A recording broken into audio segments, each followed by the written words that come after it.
جس پر پکڑ ہوگی نا وہ صرف 17 رکعتیں ہیں، یہ جس پر دیا جائے گا وہ 17 ہیں، 2 فرض صبح کے، 4 ظہر کے، 4 عصر کے، 3 مغرب کے اور 4 عشاء کے۔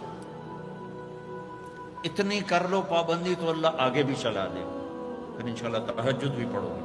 تو عبادات 5 نمازیں، سال کے بعد 30 روزے۔ زکوٰۃ اور حج مالدار کے لیے ہے، غریب یا میڈیوکر کے لیے نہ زکوٰۃ ہے نہ حج ہے۔ تو کیا ملا؟ 2 چیزیں عبادت۔ ایمان تو ایک اندر کی کیفیت ہے، اس کے لیے تو کوئی کھائی نہیں کھودنی پڑتی۔ 2 چیزیں ہیں عبادت میں، ایک نماز اور ایک روزہ۔ روزے میں گنجائش بھی ہے، سفر پہ ہو معاف، چاہے ایئر کنڈیشن گاڑی میں جا رہے ہو، مسافر ہو معاف، بعد میں رکھ لینا، بیمار ہو معاف، بعد میں رکھ لینا، نماز معاف نہیں۔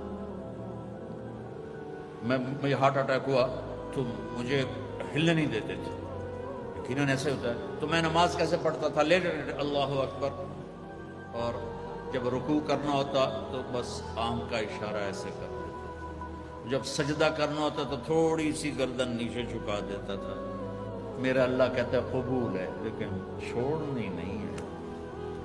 چھوڑنے کی اجازت دیتا تو میدان کربلا میں میرے اپنے نبی کے نواسے کو دیتا۔ اس نے سجدے میں سر کٹا کے بتایا کہ لمز تو بڑی چھوٹی جی شے ہے، یہاں زیر خنجر بھی یہ پیغام سنایا ہم نے، ہم کلمہ گو ہیں، ہم نے سجدہ نہیں چھوڑنا ہے۔